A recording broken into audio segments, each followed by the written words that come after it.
지금 우리에게 가장 필요한 것은 무엇일까요? 지금 우리에게 가장 필요한 것은 무엇이라고 여러분 생각하십니까? 나에게 가장 필요한 것이 무엇인가를 알기 위해서는 나 자신을 먼저 알아야 합니다. 예를 들어서 나를 점검해 봤더니 내 몸 어딘가가 아프다. 그렇다면 나에게 필요한 것은 무엇입니까? 건강이 되겠죠. 또한 내 자신을 점검해 봤더니 빚이 질 정도로 가난하다라고 한다면 나에게 필요한 것은 무엇입니까? 돈이겠죠. 돈이 필요할 것입니다. 또한 나 자신을 점검해 봤더니 다른 사람에 비해서 교양이나 알미 뒤떨어진다. 그러면 나에게 필요한 것은 당연히 지식이 될 것입니다. 또한 나 자신을 돌아봤더니 내 자신이 직장이나 사회에서 헤쳐나갈 능력이 없다고 한다면 나에게 필요한 것은 그것을 헤쳐나갈 수 있는 실력을 갖추는 것일 것입니다. 이렇게 나 자신이 누구인지를 알면 나에게 필요한 것이 무엇인지를 분명하게 알 수 있습니다.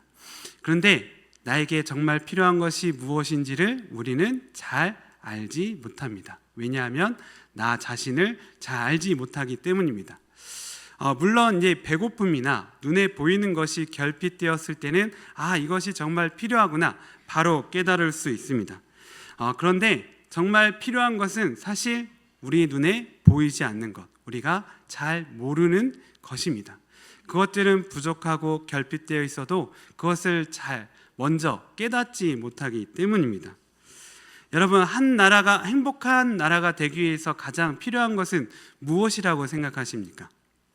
보통은 GDP와 같은 경제 지수라든지 또 강력한 무기 국방력, 또 여러 가지 자원들, 많은 풍부한 자원이 필요하다라고 생각을 합니다. 그런데 사실 이런 것이 다 갖춰져 있어도 행복하지 않은 나라가 많이 있습니다. 사실 한 나라가 행복한 나라가 되기 위해서는 무엇보다도 공정과 평등, 자유와 신뢰, 이런 눈에 보이지 않는 것들이 더 중요합니다. 이러한 것들을 반영한 사회 문화 또 법과 제도를 갖춘 나라가 비로소 행복한 나라가 되는 것을 우리는 확인할 수 있습니다. 그렇다면 우리에게 보이지 않지만 정말 필요한 것은 무엇일까? 이 질문이 저에게 있습니다. 우리 영상 한번 보여주시겠어요? 영상 한번. 지루하실까봐 재밌는 영상 한번 보고 가겠습니다.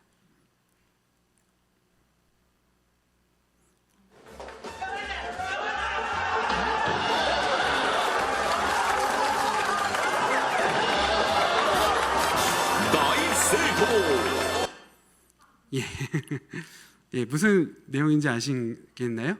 몰래 카메라인데요. 사람들이 우르르 뛰어가니까 그 모습을 본 사람이 그냥 자신도 뛰는 거예요. 그러다가 이제 당황해서 넘어지는 장면입니다.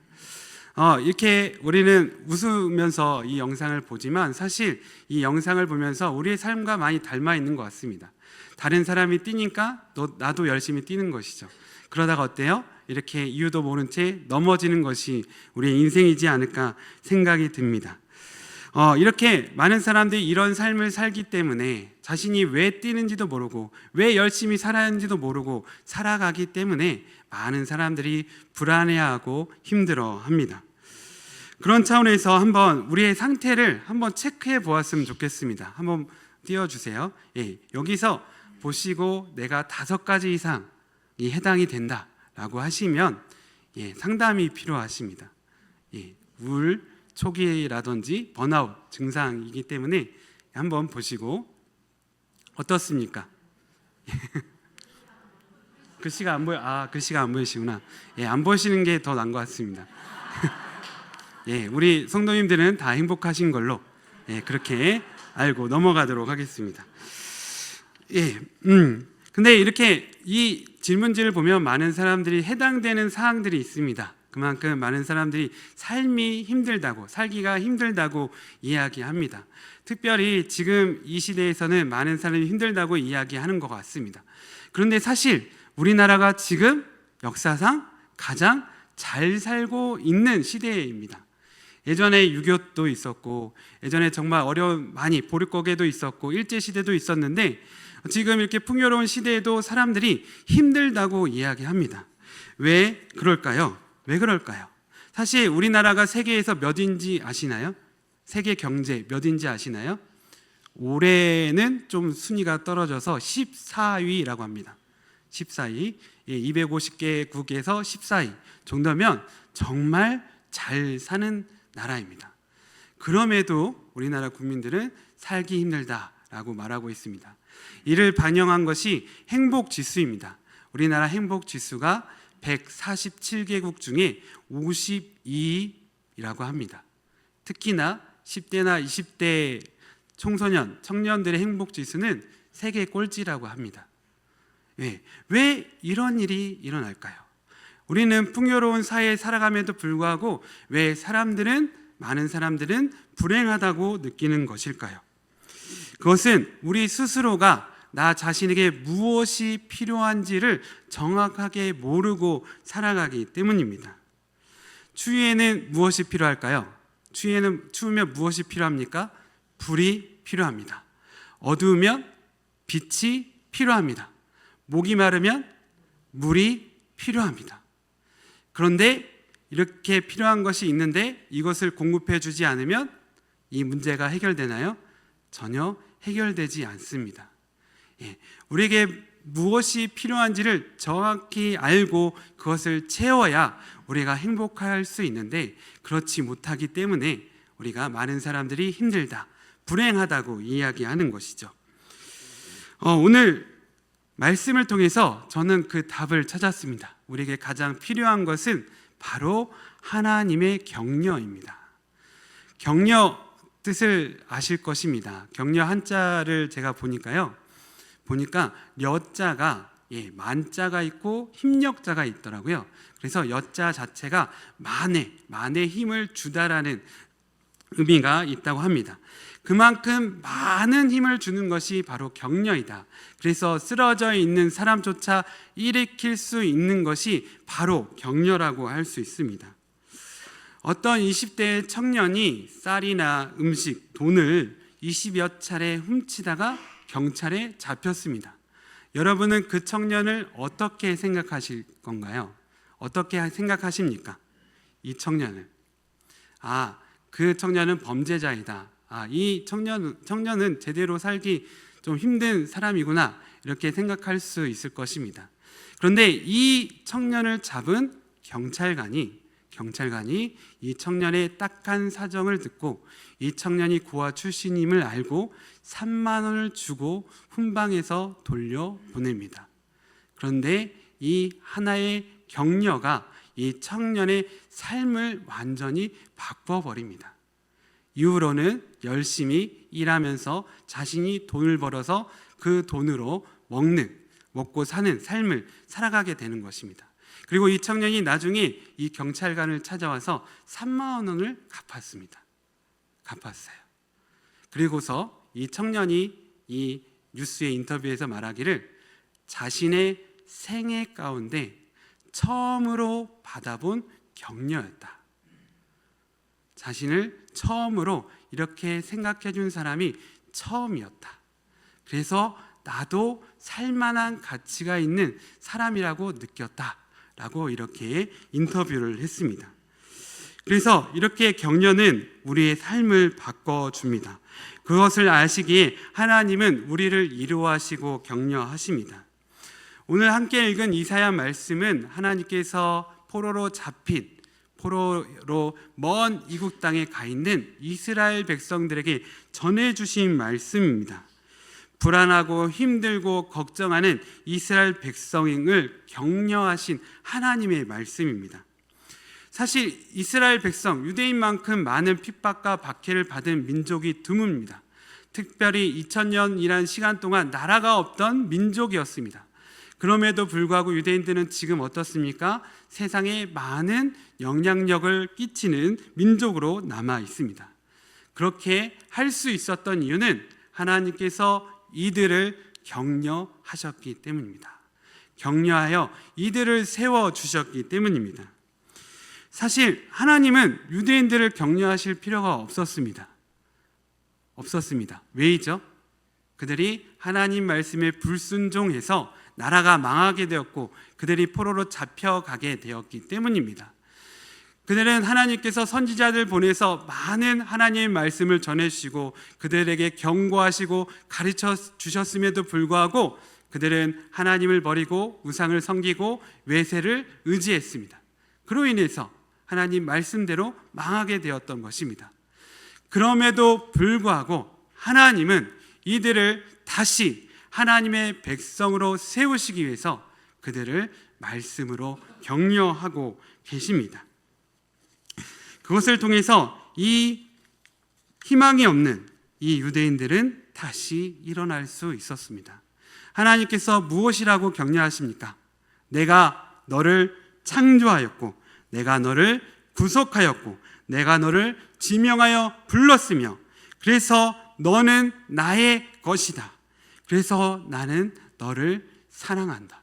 너희는 보배롭고 존귀한 하나님의 백성이다 라고 격려하십니다. 끝까지 사랑하심으로 끝까지 하나님께서 함께 하시겠다. 그리고 그들의 모든 고난과 역경에서 그들을 건져내 주시겠다라고 약속하십니다. 2절 말씀입니다. 내가 너와 함께 할 것이라 강을 건널 때에 물이 너를 침몰하지 못할 것이며 내가 불 가운데를 지날 때에 타지도 아니할 것이요 불꽃이 너를 사르지도 못하리니. 이 세상을 창조하시고 통치하신 하나님께서 함께 하셔서 물과 불에서 지켜주시겠다라고 이렇게 격려해 주십니다. 이와 같이 우리에게도 이런 하나님의 격려의 말씀이 반드시 필요합니다. 많은 사람들이 혼란하고 어지러운 세상 가운데 불안해하고 있습니다. 이런 우리에게 하나님은 오늘 말씀을 들려주시길 원하십니다. 사실 하나님은 격려의 최고 전문가라고 할 수 있습니다. 성경을 보시면 하나님께서 어떤 사람을 격려하시면 그 사람은 절대 실패하지 않습니다. 아브라함이 시리에 빠지고 두려워할 때 하나님은 그를 찾아가 그를 격려해 주셨습니다. 아브라함에게 하늘의 많은 별을 보여주시면서 이 많은 별들이 너의 후손과 같이 될 것이다. 너의 후손들이 이 별과 같이 많아질 것이다. 또한 바다의 모래를 보여주시면서 이 모래를 셀 수 있는가 보아라. 너의 후손들이 이와 같이 셀 수 없이 많아질 것이다 라고 격려하셨습니다. 그리고 나서 하나님께서 아브라함을 더욱더 격려하시기 위해서 어떻게 하셨습니까? 그 고기를 가르시게 하시고 그 사이를 지나가셨습니다. 이것은 무엇을 뜻합니까? 내가 너하고 한 약속을 지키지 못하면 내가 죽음으로 이 약속을 지키겠다는 뜻이었습니다. 이와 같이 하나님께서 아브라함을 격려하심으로 아브라함은 믿음의 조상이 될 수 있었습니다. 하나님은 목숨을 부지하기 위해 에서형을 피해 도망가는 야곱 또한 격려하셨습니다. 광야에서 지쳐 쓰러져 돌베개를 베고 자는 야곱을 찾아오셔서 그 야곱을 지키는 수많은 천사를 보여주셨습니다. 그리고 그에게 힘을 주셨습니다. 이 격려를 받은 야곱은 빈손의 도망자에서 후에 많은 가족과 가축을 거느린 거부가 되어서 자신의 고향 땅으로 돌아올 수 있었습니다.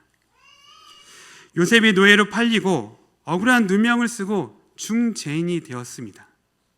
하지만 이 요셉은 이것을 이겨내고 애굽의 총리가 되었습니다. 어떻게 그렇게 할 수 있었을까요? 하나님께서 그와 함께 하셔서 그를 계속해서 격려하셨기 때문입니다. 끊임없이 격려하셨기 때문에 요셉이 승리할 수 있었던 것입니다. 모세가 살인자로서 도망가 40년 광야에서 떠돌고 80살의 노인이 되었습니다. 그의 인생은 이제는 끝이라고 할 수 있을 그때 하나님께서 그 모세를 지명하여 부르시고 그를 격려하셔서 200만이 넘는 이스라엘 백성들을 애굽으로부터 건져내게 하셨습니다.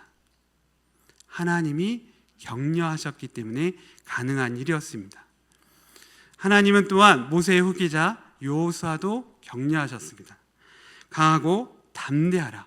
두려워하지 말라. 내가 너와 함께함이라. 그러므로 내가 가는 모든 길이 형통할 것이다 라고 격려하셨습니다. 그러므로 여호수아는 가나안 땅을 정복할 수 있었습니다. 이런 하나님께서 우리를 격려하시기 위해서 누구를 보내셨습니까? 바로 예수 그리스도를 이 땅에 보내셨습니다. 예수님은 우리를 이렇게 격려하십니다. 수고하고 무거운 짐진 자들아 다 내게로 오라. 내가 너희를 쉬게 하리라. 예수님은 실제로 많은 사람들을 격려하셨습니다. 예수님의 공생의 삶은 격려의 삶이라고 하실 수 있습니다. 베데스다 연못에 38년 된 병자를 격려함으로 일으켜 세우셨습니다.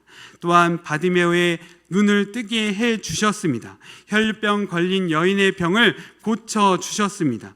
뽕나무에 올라간 삭개오를 격려하셨습니다. 가는 죄로 잡혀온 여인을 심지어 용서하시고 그녀를 격려하셨습니다. 베드로가 예수님을 3번 부인하고 낙심하여 자신의 고향으로 돌아갔을 그때에도 예수님은 그를 직접 찾아가 격려하셨습니다. 내가 나를 사랑하느냐? 내 양을 치라 하시며 베드로에게 힘을 실어 주셨습니다. 우리에게 필요한 것은 이런 하나님의 격려입니다. 그러면 우리는 반드시 승리할 수 있습니다. 고린도후서 4장 7절에서 9절 말씀, 하나님께서 이렇게 격려하십니다. 우리가 이 보배를 질그릇에 가졌으니 이는 심히 큰 능력은 하나님께 있고 우리에게 있지 아니함을 알게 하려 함이라. 우리가 사방으로 우겨쌈을 당하여도 쌓이지 아니하며 답답한 일을 당하여도 낙심하지 아니하며 박해를 받아도 버림받지 아니하며 거꾸로 트림을 당하여도 망하지 아니하고, 그 어느 것도 우리 자신을 망하게 할 수 없음을 하나님께서 약속하고 계십니다. 왜요? 격려하시는 하나님이 우리와 함께 하시기 때문입니다. 아무리 힘들고 어려워도 하나님의 격려가 있으면 절대로 망하지 않습니다. 미래가 보이지 않아도 앞으로 나아갈 수 있습니다. 높은 인생의 장애물이 가로막고 있어도 우리는 그 장애물을 넘어설 수 있습니다. 하나님의 격려가 있기 때문입니다. 하나님은 우리와 함께 하시며 우리를 항상 격려하고 계십니다. 여러분이 시각 장애인이라고 하신다면 여러분이 뛸 수 있나요? 뛸 수 있습니까? 근데 시각 장애인이 뛸 수 있는 한 가지 방법이 있습니다. 바로 자신을 돕는 가이드 러너가 있으면 됩니다. 근데 이 가이드 러너의 끈을 잡고 뛰는데 이 끈을 무엇이라고 부르시는지 아십니까? 명칭이 뭔지 아십니까? 잡고 뛰는 끈 혹시 아시는 분 계십니까? 예. 트러스트 스트링이라고 부릅니다. 믿음의 끈이라고 부릅니다. 왜 믿음의 끈이라고 부를까요? 서로를 향한 믿음이 있어야만 함께 달릴 수 있기 때문입니다. 하나님은 우리와 함께 하시면서 끊임없이 우리를 격려하고 계십니다. 그런데 우리는 그 격려를 받고 힘을 얻기 위해서 반드시 하나님의 이 사랑을 믿어야 합니다. 하나님을 향한 믿음이 있어야 합니다. 믿음의 끈을 굳게 잡고 나아갈 때 하나님의 격려를 받아서 우리는 하나님의 놀라운 은혜를 받을 수 있는 것입니다. 이사야 41장 10절, 두려워하지 말라, 내가 너와 함께함이라. 놀라지 말라, 나는 내 하나님이 됨이라. 내가 너를 굳세게 하리라. 참으로 너를 도와주리라. 참으로 나의 의로운 오른손으로 너를 붙들리라. 하나님이 무엇이라고 우리를 격려하고 계십니까? 내가 참으로 진실로 너를 도와줄게. 내가 너를 도와주니까 너는 할 수 있어. 할 수 있어. 성공할 수 있어. 절대 망하지 않을 거야. 이렇게 말씀하고 계십니다. 그런 하나님의 손을 굳게 잡는 우리 모두가 되길 바랍니다. 하나님의 격려를 받으시길 바랍니다. 하나님께서 여러분을 창조하셨습니다. 하나님께서 여러분을 지명하여 부르셨습니다. 하나님께서 여러분을 자신의 소유로 삼으셨습니다. 하나님께서 여러분을 끊임없이 사랑하시며 함께 하십니다. 하나님께서 여러분으로 하여금 물리도 걷게 하시고 불같은 시험도 통과하게 하실 것입니다. 왜냐하면 여러분은 보배롭고 존귀한 하나님의 보물 같은 존재이기 때문입니다. 이런 하나님의 격려의 힘을 또한 많은 사람들에게 전해주시길 바랍니다. 격려는 누구나 할 수 있는 것입니다. 격려는 저 사람을 도와주고자 하는 진심 어린 마음만 있으면 모두가 할 수 있습니다. 힘들지? 하지만 이것만 조금만 참으면 너는 성공할 수 있을 거야. 잘 될 거야. 내가 널 응원한다. 내가 널 위해 기도할게. 이런 따뜻한 한마디 격려가 그 사람의 인생을 바꿀 수 있습니다. 이런 말 한마디가 힘드시다면 손 한번 따뜻하게 잡아주신 것만으로도 그 사람에게 큰 격려가 됩니다. 그리고 정말 힘들어하는 사람이 있다면 그 사람을 따뜻하게 안아주십시오. 그 사랑과 격려로 그 사람이 다시 일어서게 될 것입니다. 격려는 넘어져 있는 사람을 다시 일으켜 세웁니다. 실패한 사람을 성공하게 할 수 있습니다. 우리 영상 한번 보았으면 좋겠습니다.